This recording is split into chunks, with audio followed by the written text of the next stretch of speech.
Time is now 12:12 p.m. The Committee on Criminal Jurisprudence will come to order. The clerk will call the roll. Chair Moody, Present.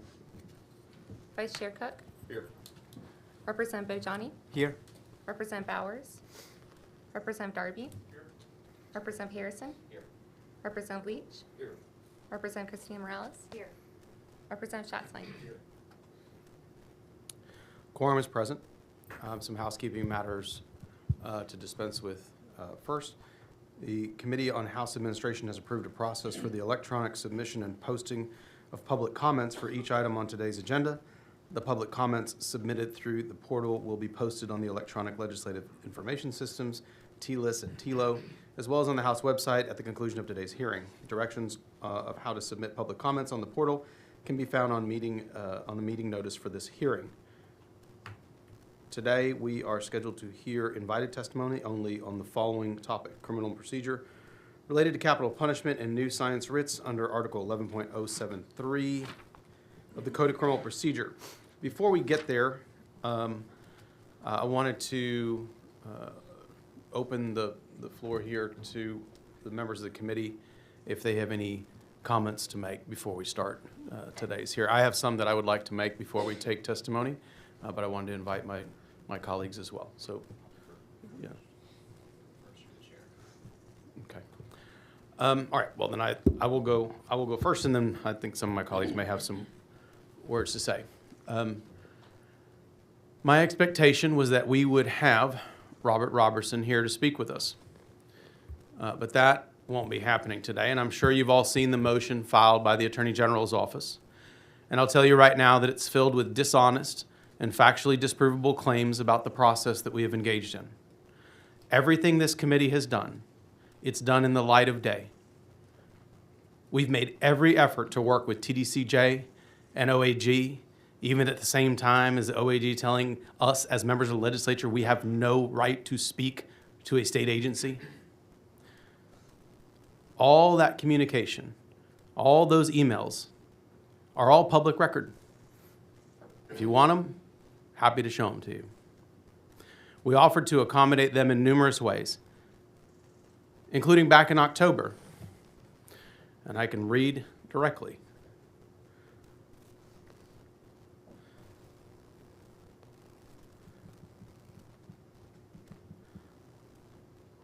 October 21st, we'd consider it satisfaction of our subpoena and any subsequent one we might be required to issue in terms of timing, if no later than this Sunday our committee was permitted to meet in person with Robert at his place of incarceration or other TDCJ-approved premises.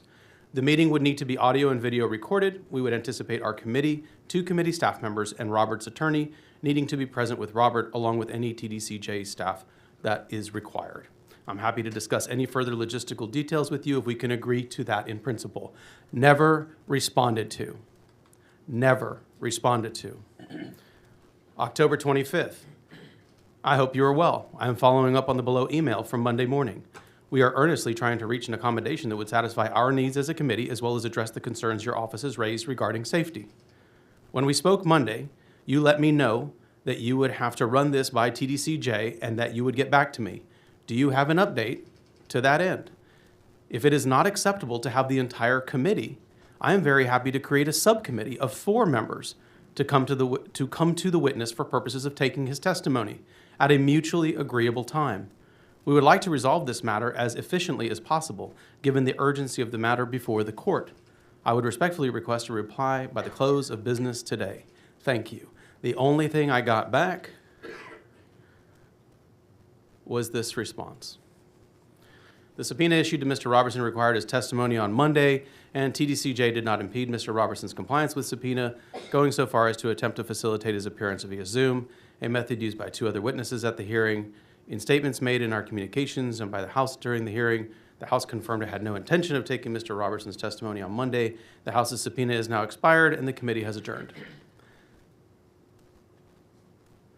The communication she talks about that we never expected to have his testimony that day is they had made it very clear that they would only provide his testimony that day via Zoom.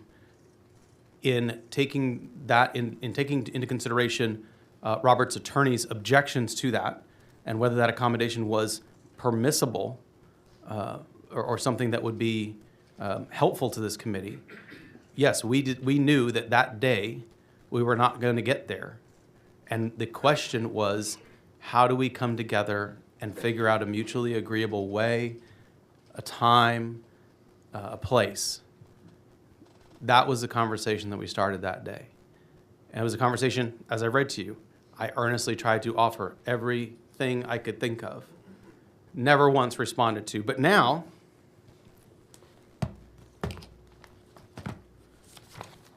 in this motion, filed yesterday, here's what the Attorney General's office said. The committee has refused to meaningfully engage with TDCJ in good faith discussion to explore any potential compromise. This is the dishonesty that I'm referring to, because these are just facts. These are emails and public record. This is what they filed in Polk County. This is a lie. We have been attempting to try to find an accommodation since October, and they have never responded to anything meaningfully because they don't want to have Robert here. And it's very clear. The purpose of this filing, you can tell what it is. It's crystal clear because they're asking for a hearing on January 13th. They've clearly shown what they intend to do, which is to run out the clock so that the public and this legislature can't hear from Robert. As much as this is an issue about the authority and dignity of the legislature, Robert is at the core of all this as well. The effort here has been, by some, to hide him and silence him because his testimony would be instructive, because it would be helpful.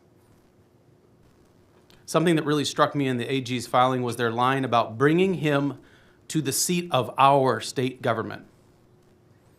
Here's a fact. It's his state government.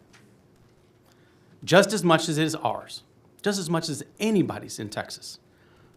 Our laws have affected him as deeply as they can affect anyone.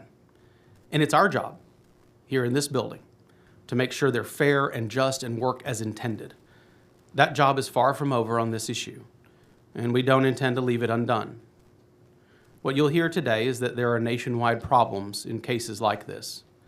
And I know I speak for every member of this committee when I say that we're committed to getting this right and seeing that justice is done.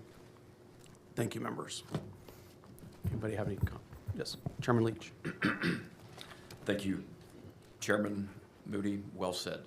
Appreciate your able leadership of our committee over the past session and during the interim, especially over the past few months as we've dealt with this case and the unprecedented issues that have been in front of our committee and the unprecedented actions that we have together taken. I want to just very briefly speak to my House colleagues, not only who are here present on our committee dais today, but those who might be tuned in and those who otherwise are paying attention and who care about the integrity and the independence of the Texas House and the Texas legislature. I want to speak to colleagues that agree with the stance that our committee has taken, the unprecedented actions that our committee has taken over the past couple months on this case, and those that strongly disagree on this case. I'm speaking to both groups right now. I believe very strongly that all of us should be shocked and alarmed and very concerned with what's happening right now in this case and between this committee and the Office of the Attorney General. What the Attorney General filed last night was, as shocking as it was not unexpected. I actually was concerned and predicted that this exact thing would happen. The Attorney General has told this committee, the chairman of this committee, the members of this committee, that we cannot communicate with an agency under our jurisdiction, that we are barred from doing so. They have made the subpoena that we have legally issued as a committee that we voted on and that we have constitutionally and procedurally done correctly. They have made it impossible for anyone to comply with. They have, the Attorney General last night has I believe, knowingly and intentionally delayed resolution of the issues in front of us until he knows that those issues will be moot because a new legislative session will convene on January 14th. He just happens to be out of the country until January 13th and has asked for the court in which he has filed his motion for protective order in to not take this matter up until January 13th at the earliest. We all see this for what it is, and as I said, as shocking as it is and alarming as it is, it's not surprising. The Attorney General has never, to my knowledge, appeared personally and argued a case on behalf of the Attorney General's office. He has plentiful lawyers who can and regularly do that for him. And this, if they believe strongly that this committee has not complied with any rules or with the holding of the Supreme Court from last month, then they can, and they have alleged those arguments in the court, and we could respond and we could have a hearing next week, the week after, certainly before January 14th when this committee loses its jurisdiction and its power. Members, can you imagine the Attorney General's office telling the Appropriations Committee that the Appropriations Committee cannot communicate with the Comptroller's office? Can you imagine the Attorney General's office taking the position that the Agricultural Committee cannot communicate with the Department of Agriculture, with the Ag Commissioner? Can you imagine the Attorney General's office telling the Judiciary Committee that we cannot communicate with the Chief Justice or with the State Bar? That's what's happening here. That's exactly what is happening here. The Attorney General telling a standing committee of the Texas House that we cannot communicate with the Texas Department of Criminal Justice. And so, members, I know on this committee are concerned. I've heard from members over the last 24 hours since the Attorney General filed his last-minute filing who disagree with us on this case, but who are equally concerned about what the Attorney General has done here. And the Supreme Court, in closing, the Supreme Court, since we last met, members, I know you've all read the Supreme Court's holding in this case. I believe strongly the Supreme Court got it 100% correct. The intent of this committee, certainly my intent, just speaking for me, was never to usurp or overstep the governor's constitutional duties when it comes to carrying out a death sentence, when it comes to granting reprieve or pardon. We didn't ever intend to step on his authority to do so, and don't now. We didn't ever intend to step on the Board of the Pardons and Paroles constitutional authority to grant reprieves, to grant clemency. The timeline that we were under a couple months ago, leading up to Mr. Robertson's original execution date, forced us to do what we did when we did it. And I have no regrets, none whatsoever. Mr. Robertson is still alive today because of the actions of this committee. And the Supreme Court, in its holding, got everything 100% correct, including, most importantly, their directive that the executive agencies, the executive branch, should and is expected to work with the legislature to help us achieve our core functions. And right now, because of the Office of the Attorney General, we are prevented from doing so. Mr. Chairman, I want to thank you again for your able leadership, for your steady hand and your bold leadership, and members of this committee. I have been so grateful to be locked in arms with you in this important cause, and I don't, as I've said publicly many times, I don't intend to relent at all until truth and justice are secured for Mr. Robertson. Thank you, Mr. Chairman. Thank you, Mr. Chairman. No. Mr. Harrison. Thank you, Mr. Chairman, and thank you for everybody who's taking the time out of the holiday season to be here today for such an incredibly important and consequential matter. There is nothing more important in this committee, which is a committee of the legislative branch in the state of Texas, and I'll be really clear at the top. It is the legislative branch in the state of Texas that writes the laws in this state. It is only the legislative branch that writes the laws in this state, and it is the legislative branch in this state that gets to determine whether our laws are being faithfully adhered to or not. And this is especially true, perhaps no more important for it to be true, in issues like this, where matters of life and death quite literally hang on that determination. One sad reality that has become and is becoming increasingly clear through this unfortunate and wholly unnecessary saga is that some elected officials actually care about protecting separation of powers in this state, while others, I hate to say it, simply pretend to care when another branch does something that they do not like. I am extraordinarily concerned about the potential precedent that is being set by the actions over the past few hours, in that it appears that at any time the executive branch does not somebody want to testify or to comply with a valid and lawfully issued legislative subpoena, they can simply assert that somebody is on vacation. Think about that. Think about the implications of that, not just for this case, but for future cases. This is the type of action, I believe, that genuinely gives rise to a potential constitutional crisis regarding separation of powers. And I just have to ask, what do some officials fear? Why do some officials fear Mr. Roberson's testimony so badly?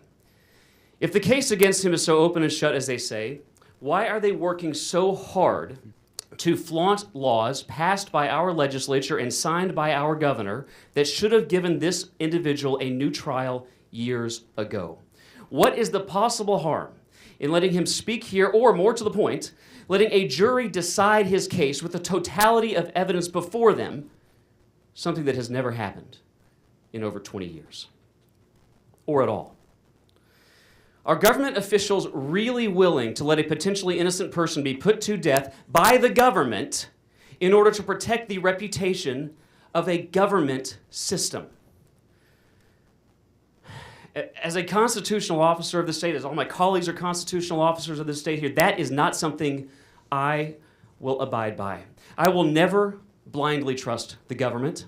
And I will say this to my colleagues on my side of the aisle, it is a wholly inconsistent application of skepticism of government action, which, by the way, all of us who call ourselves conservatives claim to believe, to turn a blind eye to potential miscarriages of justice in our criminal justice or our judicial systems. Why are we skeptical of government action in every other area of government policy except for our criminal justice system? That's a question that colleagues on my side of the aisle need to grapple with. Ladies and gentlemen, we must never stop fighting to protect individual liberty, due process, separation of powers, and as our founders were so concerned because they spent a disproportionate amount of time in our Bill of Rights protecting the rights of the accused. Texas should lead the nation in just about everything. I firmly believe that. I think everybody in this room probably believes that. But executing innocent people, not one of them. And I don't know who still needs to hear this. But executing potentially innocent people is the exact opposite of justice. And I will be damned if I'm going to sit idly by and let my children, and your grandchildren inherit a state where potentially innocent life can be taken from them by the government absent fair trials and absent due process. We are Texas, ladies and gentlemen, and we are better than that. And one thing that needs to be cleared up. While this committee, my bipartisan colleagues on this committee, remain united, the divisions of this case, which have been grossly misrepresented in the press, are not between Republicans and Democrats. They are not between supporters of the death penalty like myself or opponents of the death penalty. The reality is the division in this case is between those people who have studied the facts and who know the facts of this case versus those who do not. And I firmly pray, and I do believe it will become apparent in time, who has been on the right side of history in this case and who continues to champion the execution of a potentially innocent person who has never had a fair trial. And in closing, I just want to once again reiterate my profound and heartfelt appreciation for every member of this committee who have put aside the issues that usually divide us so that we can come together and unify in the pursuit of justice. Thank you for being here. Thank you, Chair. Thank you, Mr. Harrison. Okay. Anybody else have any other comments before we begin?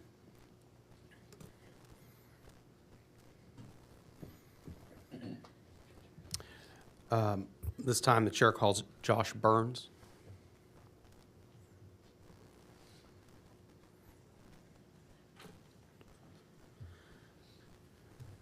Mr. Burns, welcome Thank you.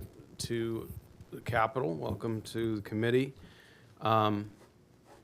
Before I turn it over to you, I want to thank you for taking the time. I know you traveled a little bit last minute to be here with us, but I think it's important that we hear your story, and I want to turn it over to you to be able to do that. Before I do that, let me just do a little housekeeping. I have you registered as Josh Burns representing yourself, and you are testifying neutrally today since there's no legislation before us. Is that correct? That's correct. Okay. Mr. Burns, I will turn it over to you. I know some of the members may have some questions they may ask as you testify, unless you'd prefer us to wait till afterwards, whatever is easiest on you. If it pleases the committee, I have a brief statement to read, and I'd be happy to take any questions Sure. from any of you. Okay, let's do that. Yeah, Great. go ahead. Yes, sir. Great. Well, first off, I want to thank the committee today for this opportunity to speak. Again, my name is Josh Burns. On November 21st of this year, I was exonerated of a crime that I didn't commit in the state of Michigan after a 10-year battle to fight for my innocence. 10 years ago, I was accused of shaking my infant daughter, Naomi. She fell ill 2 months into her as a baby, and she had a failure to thrive and was just really struggling to regain her birth weight. So 2 months in, she fell ill, and after 3 days of visits to the emergency room and the pediatricians, she went unresponsive in my wife's arms, and we were in an ambulance going to the University of Michigan Hospital in Ann Arbor. At the hospital, they suspected a virus, and after 10 days, my daughter started to make a recovery. But then everything changed. They found, through testing, subdural hematomas and retinal hemorrhages. And my wife and I found ourselves face to face with a child abuse pediatrician who then called Child Protective Services and accused us of shaken baby syndrome.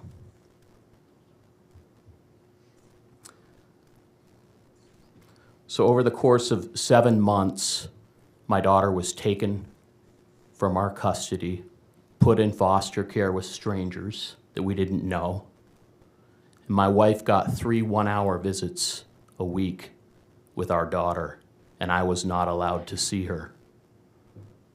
Since I was the last one alone with my daughter when she fell ill, I was charged criminally with child abuse.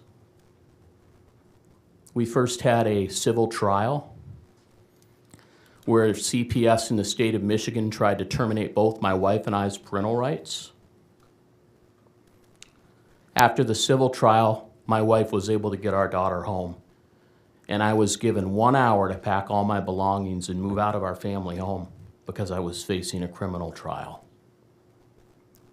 During the criminal trial, I watched in horror as the prosecutor was allowed to keep from the jury new scientific research, peer-reviewed medical articles that have challenged the legitimacy of shaken baby syndrome. I was convicted and sentenced to 1 year in jail with 2 years probation. Thankfully, the University of Michigan Innocence Clinic took my case on direct appeal, and they have fought tirelessly for the last 10 years for my innocence. Meanwhile, my family and I moved to Texas. Our belief was that Texas cherishes liberty, parental rights, and evidence-based science. But then I learned about Robert Roberson, a father on Texas death row who came minutes from being executed on the same scientifically unsound shaken baby hypothesis that caused my family so much harm. So I am here to speak for Robert today, whose life hangs in the balance over junk science and the shaken baby hypothesis. My understanding is that he did not have the kind of resources and privileges I had. He was from a poor family, had a 9th grade education, and was a special education student with a developmental disability that wasn't identified until 2018. By contrast, before I was falsely accused, I was supporting my family as an airline pilot. Now I work for a Dallas-based airline training pilots. But I almost lost my 25-year career due to this conviction. Another reason I'm compelled to speak out on Robert's behalf today is my daughter, who's now 10 years old, Naomi, is autistic. Learning about this developmental disability through her allows me to see how easy it would be to misjudge someone like Robert, whose way of showing and interpreting emotions is not neurotypical. Although my daughter, unlike Robert, is high functioning, I can only imagine how challenging it must be for him to communicate what it feels like to be caught up in this kind of nightmare for over 20 years. As things stand today, we have more questions and much evidence to support that Mr. Robertson's execution should be stopped. And we must explore the science-based evidence that is calling his conviction into question. I still believe that the great state of Texas is a beacon of liberty. I think Texas has a reputation of being tough on crime, and I think that is good. But we must be smart on crime. And what that means, being smart on crime, means we follow science-based evidence wherever it leads, even if it means we are wrong, especially if it means we are wrong. To play fast and loose with a man's life is despicable behavior, and I'm speaking directly to the Attorney General when I say that.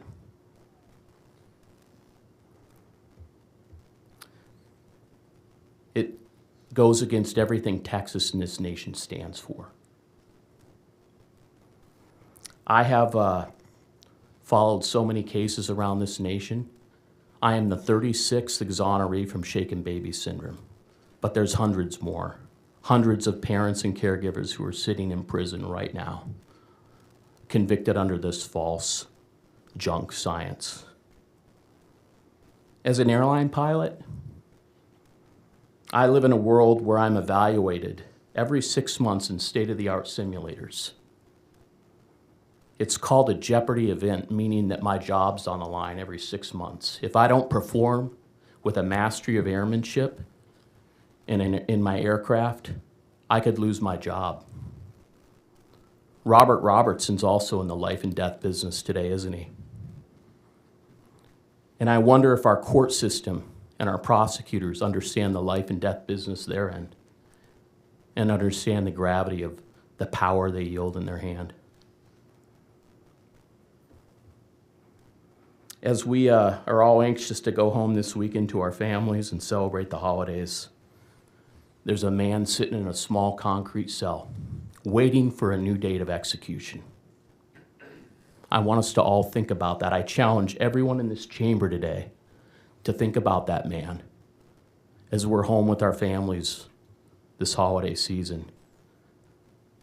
Let's think about the reasonable doubt and all the evidence, at the very least, that should lead to a pause of execution and lead to seeking the truth wherever it leads. Thank you. Mr. Burns, thank you very much. I do have a few questions I want to follow up with You you bet. on, and I know some of my colleagues might as well. You mentioned that the Innocence Project there in Michigan took on your case, That's correct. and they went through the appellate process? It did. Okay, and were any of those appeals successful? None of them. So what unlocked the door to your freedom? Actually, well, you served your time, right? You served the whole year I served my whole year and 2 years probation. and had to comply with all the terms. I did. You're in yeah. prison. You're in prison. I know a lot of people will say, "Oh, well, it was a 10-year maximum sentence for that crime. He got off pretty light." Tell me about 1 year in prison. It was terrible. It was a horrible experience. I can't even describe the feeling of going to prison an innocent man and knowing that you're innocent. It is the epitome of persecution at the hands of your government. And it has opened my eyes to the wickedness in this world and the power that can be yielded in the wrong ways. So how did you ultimately come out from under your conviction? Who Yeah. helped you? Sure. So the Michigan Innocence Clinic, the Attorney General's office in the state of Michigan a few years ago opened up what was called a conviction integrity unit. So the top prosecutor in the state of Michigan had a conviction integrity unit, Yes. and they took a look at your case. They took a look at my case. It took 3 years. They really took a long, hard look. I had 9 expert witnesses, leading neurologists, leading pediatric retinal eye doctors that have reviewed my daughter's case. They said none of this is from shaken baby syndrome. This is from a traumatic birth. And there's no science behind how long it takes retinal hemorrhages and subdural hematomas to leave an infant's body. So there was enough reasonable doubt there to overturn my conviction. So the Attorney General's office led, along with the Innocence Project in Correct. Michigan, They led the fight. led the fight to make sure that justice was carried out in your case. Yes. You know, I know, when I served my time as a prosecutor, that's part of the oath you take to see that justice is done. I'm glad that the Attorney General in Michigan saw that that was their duty as well, to make sure that, to ensure that justice is ferreted out, and if there's a mistake, to rectify it. So I'm grateful for that. Was there anything in the process that looks like junk science, really? If you've read about the stuff in Robert's case, and I some have. of this Article 11073 is what we're trying to kind of dig into. And just, is there anything analogous to that, or what are some of the, and I know you're not a lawyer, but as you went through that process, was there some relief that looked like kind of what we have here in Texas, or anything to that? There's no junk science bill or anything on the books in Michigan in that way. There are many pathologists, doctors who are still brave enough to testify against the shaken baby industrial complex. That's what I'll call it. Anyone who comes up against this group is threatened. Their legal licenses come under. I mean, it's a cabal. Mm-hmm. Well, I appreciate that you took the time to be here and tell us that story, because I think it's important to understand what this looks like. Yes. So someone who's been through the entirety of it and proclaimed your innocence the entire time, is my understanding, correct? Yes. Any time in that process that you felt beaten down and just wanted to give up and just say you did something you didn't do? Absolutely. You know, it was, my wife was approached early on in the case, and they said, testify against your husband and divorce him and we'll give you the baby. Wickedness. I've been married to my wife for 18 years. We're a Christian family, God-fearing family. And we weren't willing to compromise the truth. I was given plea deals that I wouldn't take for a misdemeanor. 3 months in jail, I wouldn't take it. But yeah, there were many times where I felt like giving up. And I can't even imagine someone like Robert, with the lack of resources he had, having to go into that fight. I had several expert witnesses. I had a $300,000 legal bill at the end of this to get my daughter home. I came up with $50,000 of it out of my 401k. Church family members, and complete strangers paid the rest. We owe nothing. Robert didn't get that.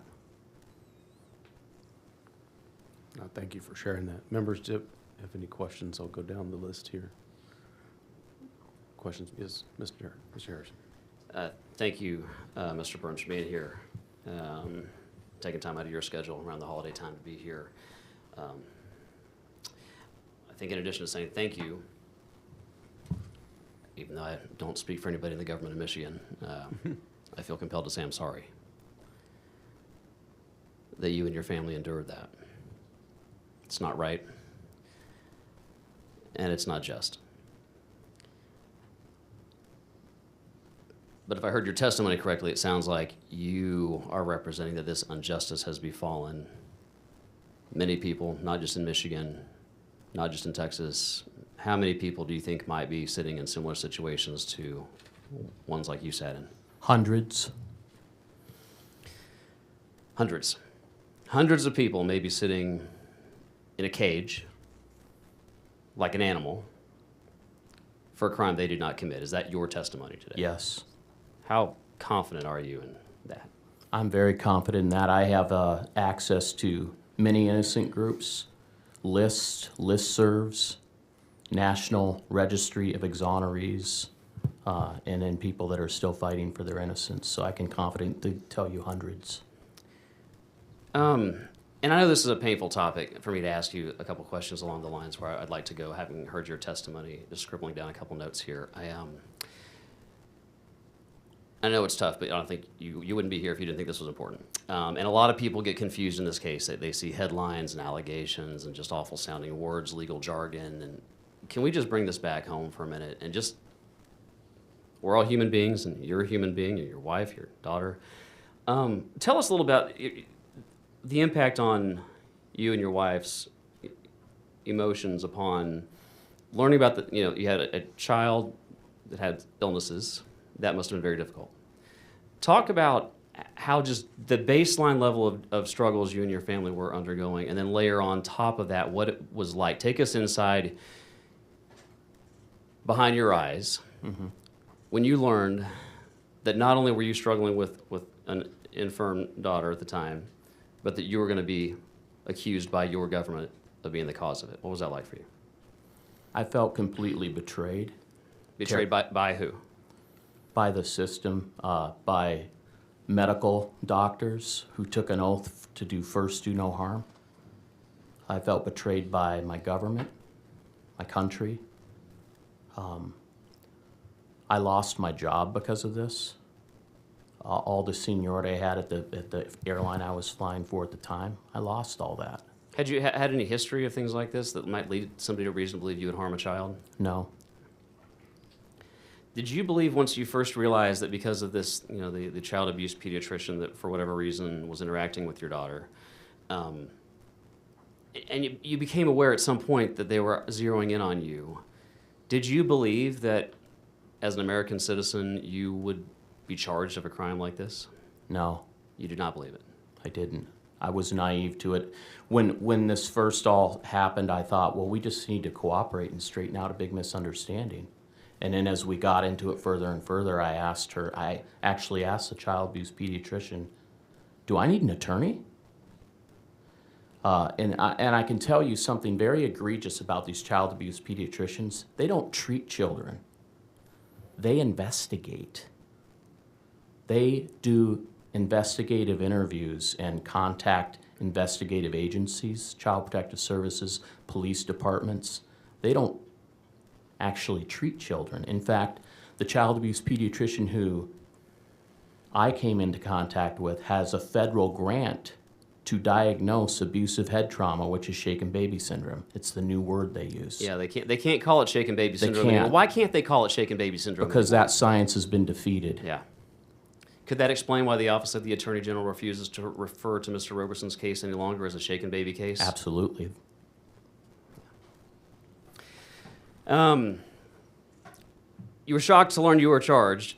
Did you ever believe, as an upstanding citizen who loved their daughter, and to be very clear to everybody, the government, no government at any point, at any level, is maintaining the accusation that you harmed your daughter. Is that correct? Correct. Okay, so this is not my opinion up here. This is the official position of governments at all levels in the state of Michigan.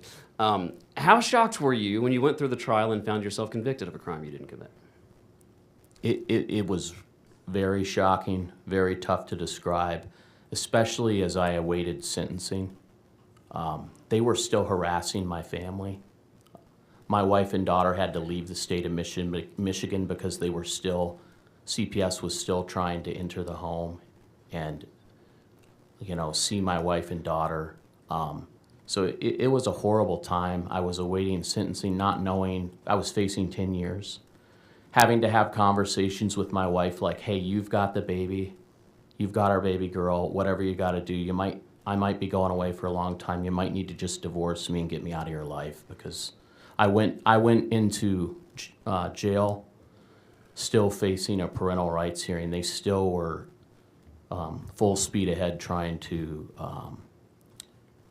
terminate my parental rights. I had a parental rights hearing for termination while I was incarcerated. And you were in prison for a total of a year. You got Yes. convicted, sentenced for a year. It's hard to imagine, it's hard for me to ask the question, but how would you extrapolate that if somebody was in your situation but was convicted of the same crime, the same theory, shaken baby hypothesis, but ended up spending over 20 years in almost exclusively solitary confinement? What would you say to that individual? What would you say to people listening to you right now, contemplating, grappling with that type of reality? I would say what you said first. I would say I'm so sorry that this has happened to them, but don't give up the fight. So I want to pick up on that, because as I've discussed this case with people, not just across Texas, but all across the country, who are shocked when they start digging into this, I hear people say, when they're really perplexed by the actions that have been taken up here. And I've tried to make the point that, like our founders, they spent a lot of time on the rights of the accused and the Bill of Rights. Just go read the Bill of Rights. That was very important to them.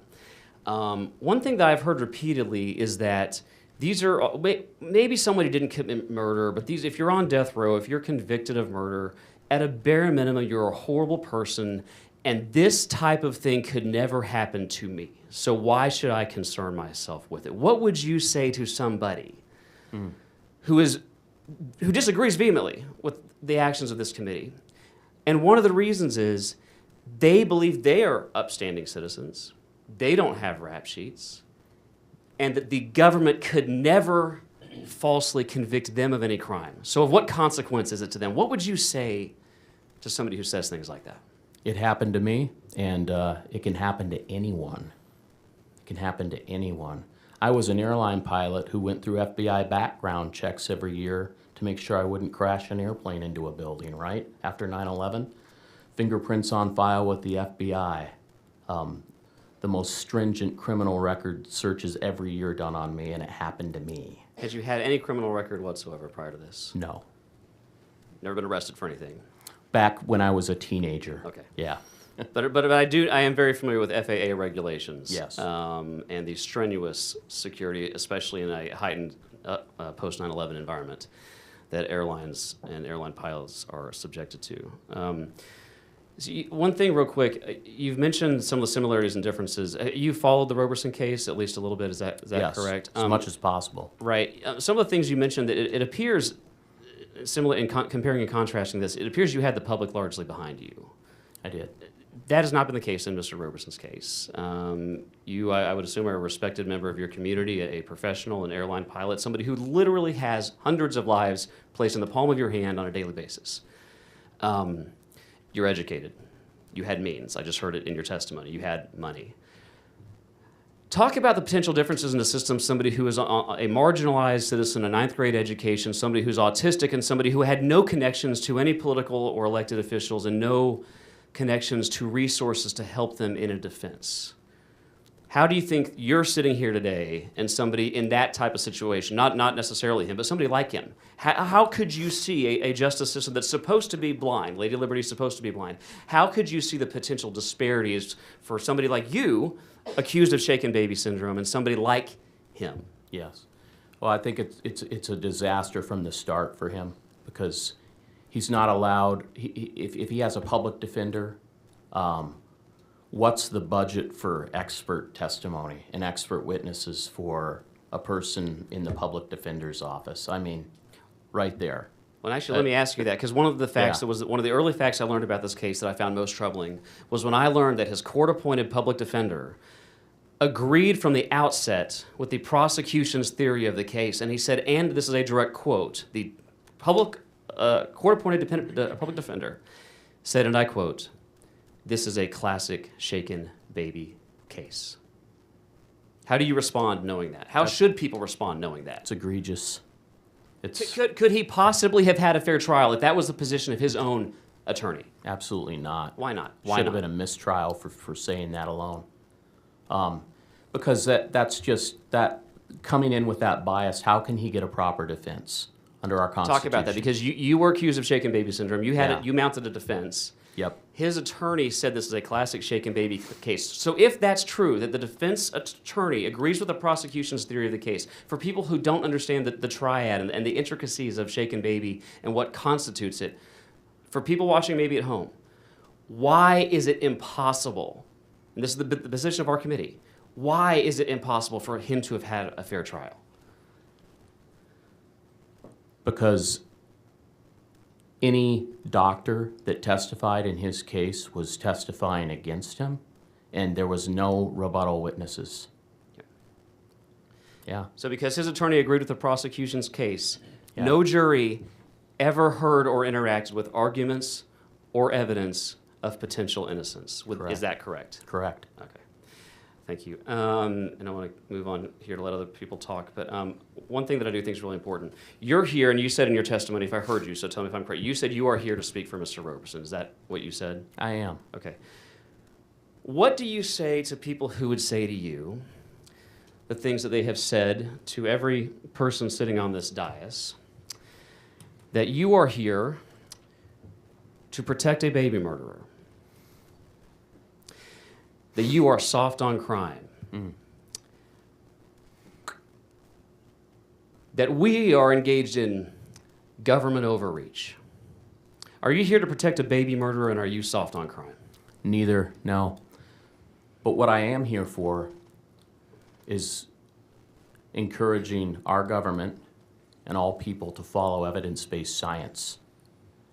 And I'm here to say that there is enough reasonable doubt in his case, there is enough questions in his case, that we got to hit the pause button. There's a man's life hanging in the balance. What harm is it to say, pause? Let's stop this execution and let's have some evidentiary hearings. Let's look at the new science-based evidence and see if maybe we got some things wrong here. What's the harm in that? It sounds like you're advocating that he should receive a new trial. Absolutely. You're not advocating it, but tell me if I'm wrong. You're not advocating they simply, TDCJ just opens the door and let's walk out tomorrow. No. Is that correct? Correct. You're advocating that he receive a new A trial. new trial With all the evidence. with all the For evidence. the first time in 21 years. Absolutely. And then my final question would just be, maybe you directed some of your comments to some of my colleagues in the executive branch. What would you say to any constitutional officer of the state of Texas who has any power to exert any control over what happens next in the case of Mr. Roberson? What would you say to them? I would say, be humble. Follow the evidence. Follow the science-based evidence. Put your pride aside. Put aside the fact that you want Texas to have the reputation of the tough on crime. We get it. Put your politics aside. This is a man's life. Be humble and seek justice. Is that what I heard from you right there? Absolutely. Thank you so much for being here today, and I'm again so sorry for what you and your family were subjected to at the hands of your government. Thank you, Mr. Harrison. Thank you, Chairman. Thank you, Mr. Harrison. Members, do we have other questions for Mr. Burns? Yes, Chairman Darby.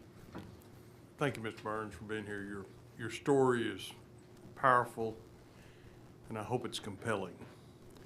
I'd like to drill down, if you will, about your trial, because the time frame that we're dealing with, this crime, quote unquote, occurred back in 2002, 2003. Your trial evidently happened in around 2012, 13? 2015. 15, okay. In 2013, the legislature determined that science does change its view. And we passed a law in 2013 giving an avenue for an accused to appeal to the Court of Appeals, in this case, their conviction based upon junk science. And we set up a procedure and a series of findings that need to be made in order for that to happen. So in 2013, it was fairly well established, I think, in this state, and I want to get your reaction, and in Michigan, that junk science that we're referring to was not only the DNA ways to analyze who perpetrated the crime, but also the shaken baby hypothesis that you've been referring to. So in 2013, this legislature recognized that science had changed, but yet after that, your case occurred in 2015, and yet you were convicted on a shaken baby hypothesis. So kind of walk through that with us, because one of our challenge here, or a future committee in the legislature is going to be tasked with finding out, is this statute that we passed in 13 and amended in 2015, did it go far enough, or was it clear enough? Did it give enough direction to the Court of Appeals to establish a real habeas procedure based upon changing scientific evidence? And so I'm curious to know, at a time and an era that, at least in Texas, we were recognizing that this hypothesis was no longer valid. Michigan charges you in 2015. So tell me, under what theory were you persecuted or tried for this crime and convicted of this crime? So, Mr. Darby, by then, they weren't calling it shaken baby syndrome anymore. They called it abusive head trauma. They just changed their terms. So the doctor who accused me said that, well, no neck injuries are needed. The subdural hematomas and retinal hemorrhages are enough. But the biomechanical science has proven that to shake a baby, the force required to shake a baby, there are always neck injuries. There was a study done with crash test infant dummies where they had these huge college football players come in and shake the dummies as hard as they could. All of them had fractures. All of them. But we've got the other side here, the Child Abuse Pediatrician Committee saying, oh no, this could happen from throwing a baby into a soft surface. And then they'll say right out of the other side of their mouth is, oh no, a short fall couldn't cause these injuries. It's just talking in circles. None of it makes any sense. It defies logic. Well, clearly you were tried under alternatively named hypothesis on what caused your infant daughter's injuries. And then followed on through to the Michigan Attorney General and the Innocence Project there, ultimately getting you exonerated. Was there a change in view on that abusive head trauma It is injury that gave those officials pause for concern that would indicate that you were indeed innocent and thereby should be exonerated from that crime? These cases are slowly collapsing as people look at evidence-based science. The Attorney General's office looked at 8 expert reports that were written when they reviewed my daughter Naomi's records. All 8 reports were saying this was from birth trauma. So all of that was taken into consideration. There was also, when we came face to face with this child abuse pediatrician, we demanded a second opinion, that she get a second opinion. She reached out to a leading retinal eye expert in Philadelphia, and my daughter had a condition called thrombocytosis, and there was an email chain that we got through discovery that this pediatrician tried to cover up that revealed that with my daughter's thrombocytosis, it threw all the retinal images into question for shaken baby syndrome or abusive head trauma. Okay. So this evolving science, in the end, was able to exonerate you from the charge. Yes. Going back to Representative Harrison's question, the original trial, I didn't make this count, but a witness that testified before us said that shaken babies syndrome was mentioned over 45 times in the trial. Now, they didn't mention it in your case. They mentioned abusive head trauma. But from your perspective, having endured all of that process, if the prosecution and perhaps or the defense counsel had mentioned the word shaken baby syndrome, the mere name, being charged with that indicates guilt to me. If you're charged with shaken baby syndrome, it means to me that somebody shook that baby and you were the last person to have that baby, so you're the likely perpetrator. The prosecutor said in my case, something happened to this baby, so you must convict. Something happened? A traumatic birth happened. Okay. Thank you for your testimony. It's very compelling. You've taken time out of your life and your family's life to come down and share that with us. It is powerful testimony. Thank you, Mr. And I Darby. think it's compelling on this committee and those who may follow this committee that we try to get it right. I value all of my colleagues' comments today. You can tell that there's been a lot of focus on why we're here today.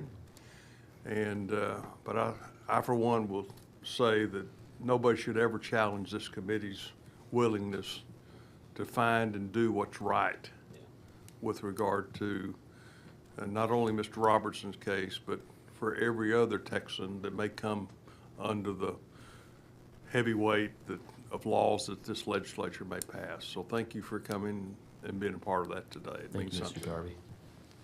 Thank you. You know, I find it interesting. I remember when we would pick jurors in trial, it makes me think about this exchange is the attorney would ask the jury pool, how many of y'all can tell me that you're never going to commit a crime? You're never going to commit a crime. Well, of course, everybody's hands up. I'm never going to do that. Absolutely. I'm law abiding. Okay.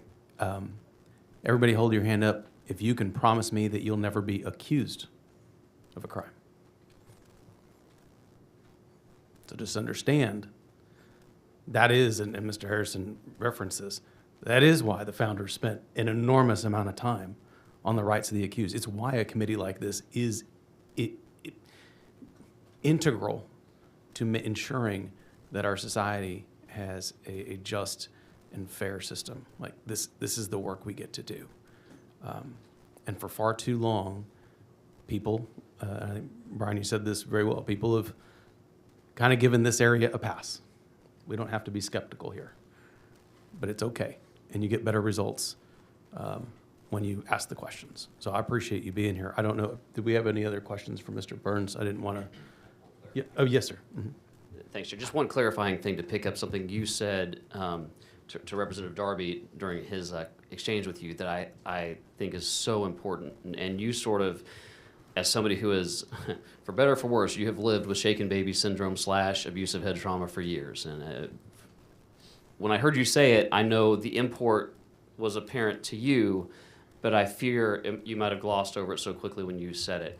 And that deals with the vernacular. Okay, you were charged under abusive head trauma. Mr. Roberson, prior to that, was charged with shaken baby syndrome. And one of the chief criticisms of the work of this committee, and basically everybody involved in trying to say, hang on, the court system messed up here and got it wrong, is when we say he was convicted under shaken baby syndrome, one of the most frequent retorts we hear is that no, it wasn't a shaken baby case. And by the way, this is the official position of the Attorney General's office today, who put, and I'm going to try to quote from memory, but I'm really close, only off by a word or two at most. Their official position now is that a jury convicted Mr. Roberson of, quote, beating his child to death. That is the official position of the Attorney General, so the state of Texas right now. But the semantics matter here, words matter, and they confuse people. Because when this committee is asserting that Mr. Roberson was convicted 20 years ago, 21, 22 years ago, of shaken baby syndrome, they point reflexively to the medical examiner. Because in the medical examiner's documents, she made reference to head trauma.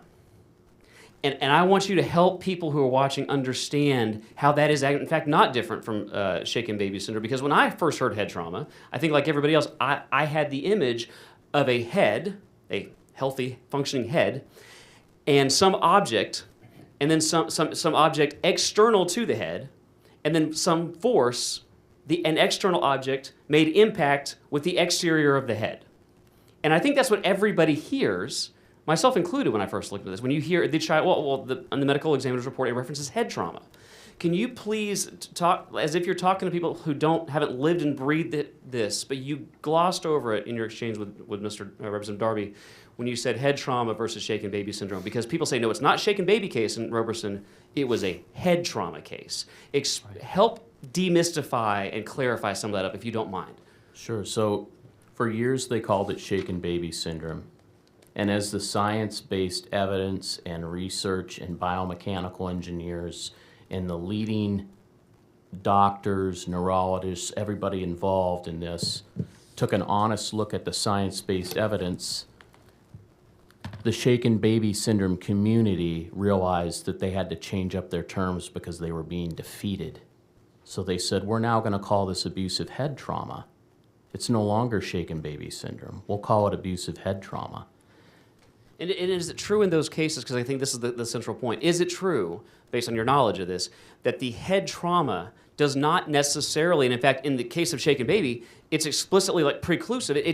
It's not necessarily that something outside of the head made impact with the head. Correct. So you could have a medical examiner's report say head trauma, but that medical examiner know full well nothing outside of the body hit the head. That's correct. You can see how this is confusing for people. Very much. Thank you for helping us clarify that. Thanks, Chair. Thank you very much. Mr. Leach, did you have any questions? Or? Okay, any other questions for Mr. Burns before I excuse him? Mr. Burns, thank you so much for sharing your time. You mentioned celebrating Christmas and that you're a Christian family, so I want to wish you a Merry Christmas. Merry Christmas to all of you. And you also talked about what message you would have to someone that was sitting in that cell. And you said not to give up. Right? Not to give up, no. Christmas is a season of hope. And when we sat with Robert on death row, we prayed Romans chapter 5, verse 1 through 5. And I won't recite it here today, but I would encourage everyone to go look at it. Thank you. Look at it and think about hope and hold it in your heart. Thank you for being here, Mr. Burns. Thank you. Thank you, committee.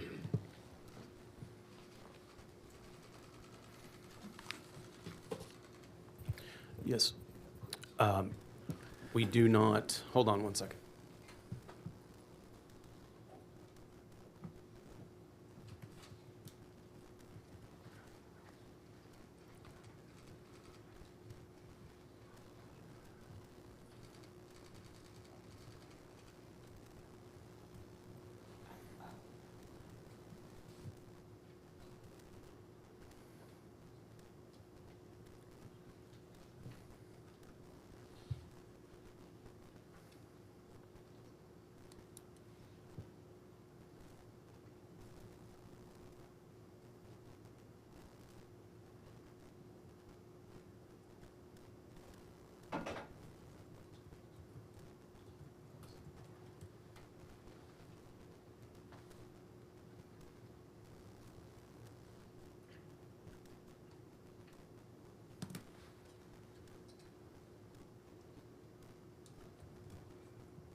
Apologies. I'm trying to navigating a space in which a state agency doesn't comply with the government code creates a few complications. And so wanted to just make sure this is the time that I would call Mr. Roberson. He was duly served, legally served. Obviously, he wasn't able to register, and so this is when I would have called him to testify, but I don't have a registration for him because he was prevented from being here. Mr. Leach. Thank you, Chairman. Before we adjourn, I want to ask a couple questions for the record.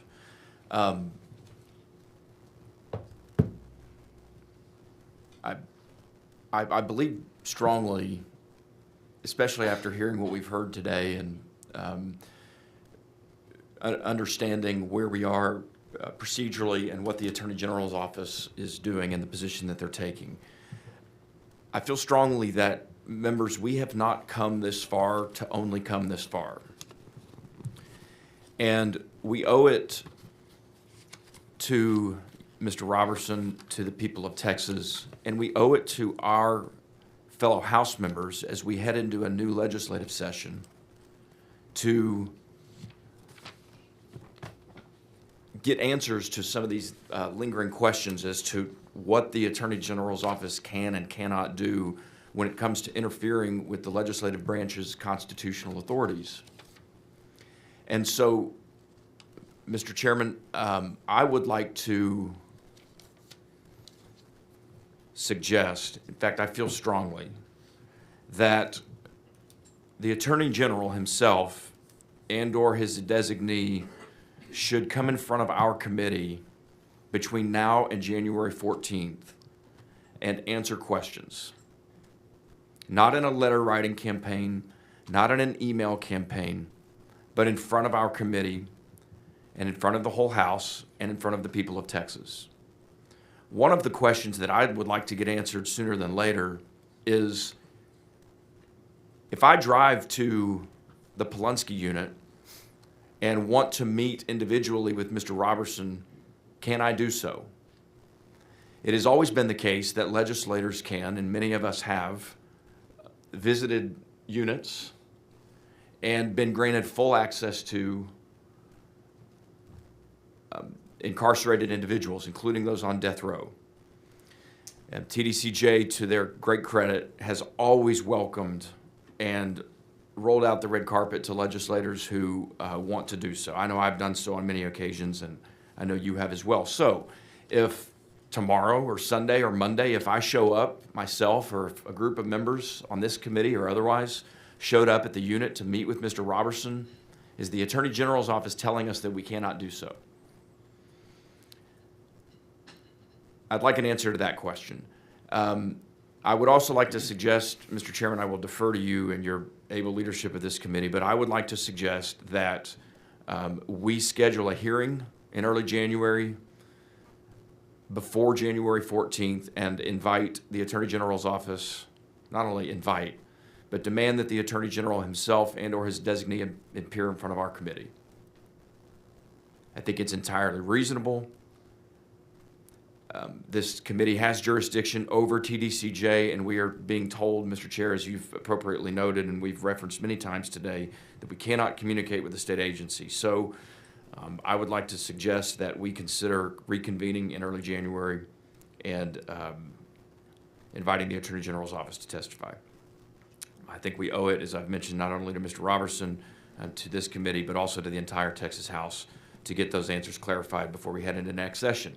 And he can even do so remotely. He doesn't have to come here to the Capitol. The Attorney General I've seen appear on Fox News from all over the world. So if he can appear on Fox News from overseas, then he can appear in front of this committee from overseas as well. And I think that this committee will be eager to reconvene to achieve those purposes. And I would just like to officially make that Yes, sir. recommendation and request. No, I noted, and I will communicate with you offline to discuss that further. Members want to make sure that y'all don't have anything else to offer at this time. I do want to be clear, because I think the the comments about not communicating with TDCJ certainly have been pointed in the direction of myself and Representative Leach. With the kind of not so veiled threat that we are attorneys and we are communicating with a represented person, the TDCJ, an entity. Except, and I would encourage people to actually read the rules of professional conduct, I am not an attorney representing a client. I am a member of the legislature trying to do my job with a state agency. So the threats need to end and the cooperation needs to begin. That is how we do our job. It is what the people of Texas expect us to do. I have nothing further on this agenda today, members. I do want you to know that I intend to leave the committee at ease, and I'll visit with you. I'll visit with you all individually to discuss that. The time is now 1:22 p.m. and the Committee on Criminal Jurisprudence stands at ease.